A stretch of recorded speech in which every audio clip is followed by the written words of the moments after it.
vivir.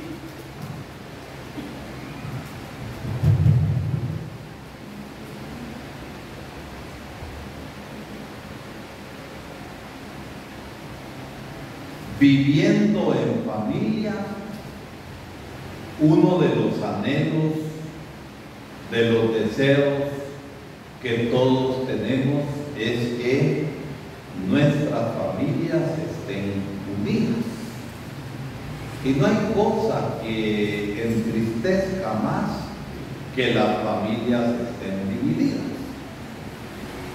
Y de eso quizá lo sepamos por experiencia propia y sin juzgar por experiencia de otras familias.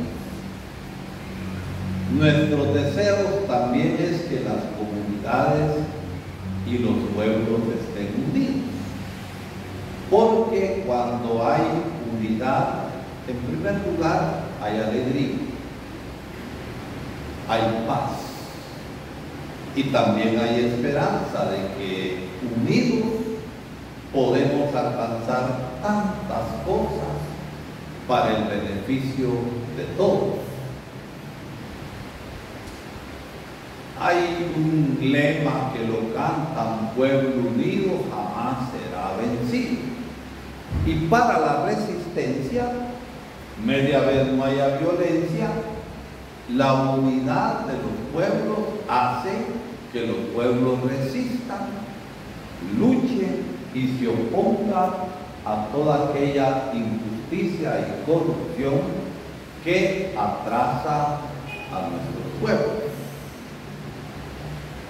Este es un deseo profundamente humano, pero sobre todo, fíjense en los evangelios de San Juan que hemos escuchado, que no nos narran la institución de la Eucaristía como lo narran los evangelios sinópticos de Mateo, Lucas y Marcos. San Juan nos va narrando y diciendo todo lo que Jesús dijo en la última cena. Momento grandísimo, porque está pronto para iniciar su pasión y consumar su obra, el misterio pascual de muerte y resurrección. Y resalta en el evangelio de ayer, como también en el evangelio de hoy, cómo Jesús pide la protección de nosotros, que estamos en el mundo, pero no somos del mundo. Tenemos los pies puestos en este mundo y vemos la realidad. Y la realidad mala hay que cambiarla, no solo a nivel personal, sino también comunitario. Y por eso la lucha que se hace por un mundo mejor, en justicia, en solidaridad y en paz. Pero además de esto, Jesús pide otra cosa: que todos nosotros los cristianos, y lo pedía ahí y se lo decía a los apóstoles, que todos sean uno como Él y el Padre son uno. Así nos dijo ayer y así vuelve a repetir hoy, pero ahora también dice otra cosa: y no solo por ustedes pido, sino también por todos aquellos que creerán por las palabras de ustedes, es decir, por la predicación y por el ejemplo. Entonces nos está hablando de la unidad, porque no hay cosa que haga más daño en la iglesia y en nuestras comunidades que las divisiones. Y ese es un pecado del cual tendremos que dar parte. Trabajamos por la causa común, ¿Y cómo es posible que a veces los grupos estén compitiendo y los grupos no consideren los esfuerzos de los demás? Las personas que hacen esto es mejor que se vayan, porque están haciendo un daño enormemente grande. No digo que se vayan de la iglesia, porque la iglesia coge a todos, pero que se conviertan. Que se conviertan. Y todos hemos de luchar por la unidad. ¿Por qué? Porque la unidad es fruto de la fe.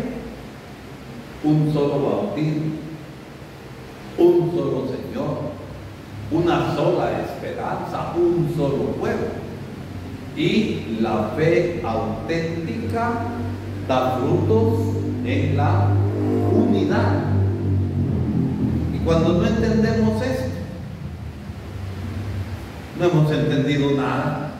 Aunque seamos de cualquier grupo en la iglesia, seamos de la Piedad Popular, de la Dolorosa, de San Juan y la Magdalena, no hemos entendido absolutamente nada cuando no estamos unidos.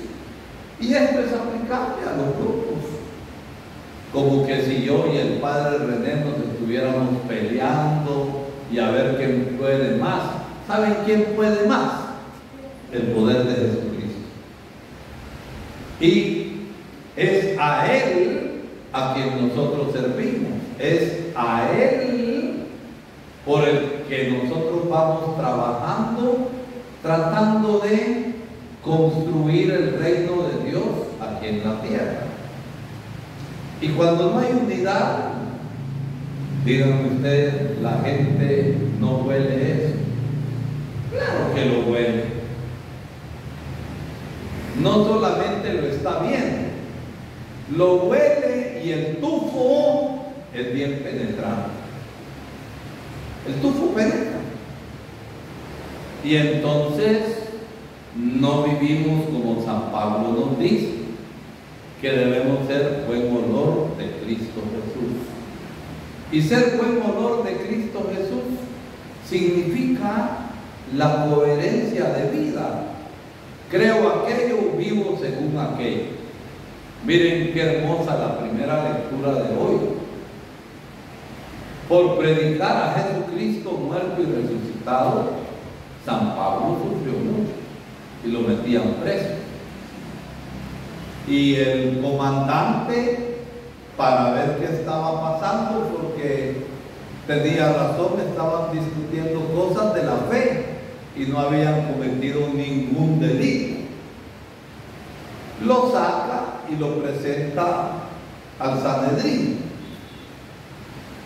Eran aquellos que juzgaban, y el Sanedrín estaba formado, según la lectura que hemos escuchado, por los fariseos y los saduceos, que no se llevaban, porque los fariseos creían en la resurrección de los muertos y de los ángeles, mientras que los saduceos no creían en nada de esto. Y San Pablo, que era fariseo y que sabía bien las cosas, puso el dedo donde lo tenía que poner. Empezó a hablar de la resurrección, y entonces brincaron los saduceos contra él, pero los fariseos defendieron, y Pablo pudo retirarse. Nosotros hemos de emplear nuestra inteligencia para el bien, porque a veces, miren, la inteligencia se ocupa para el mal, para el mal. Y parte del mal es la división que a veces se genera en nuestros grupos. Y si uno es coherente y uno sabe que está siendo causa de división, lo mejor es doy el paso para acá y dejo libertad para que otros trabajen mejor de lo que yo trabajo. Porque en el fondo, ¿qué es lo que hacemos? Buscar protagonismo, que se vea pues que somos nosotros. Y a Dios le interesa eso. Hay que mamar de la espiritualidad de Juan el Bautista. Es decir, que él crezca, decía Juan, y que yo disminuya. Y que hay que buscar la mayor gloria de Dios y el bien de los hermanos. Y cuando nosotros nos mantenemos en ese principio, creo que nos mantenemos unidos. Que el Señor nos ayude a estar unidos. Y si hay cosas que están dividiendo, con calma, hay que sentarse, hay que dialogar, hay que platar y ver aquello que favorezca a los demás. Porque a veces, ¿qué sucede? Soy yo el que quiero imponer mis ideas. Y en la iglesia no funcionamos así. Somos iglesia en comunión. Y cuando hablamos en comunión, somos iglesia en diálogo. Conversamos. ¿Para qué? Para favorecer la participación de todos y favorecer también, con la ayuda del Espíritu Santo, que nos estamos preparando a recibir en este Pentecostés, la misión. Que el Señor nos ayude a cumplir el deseo de Cristo, que no solamente es deseo, es mandato que nos está dando de estar verdaderamente unidos.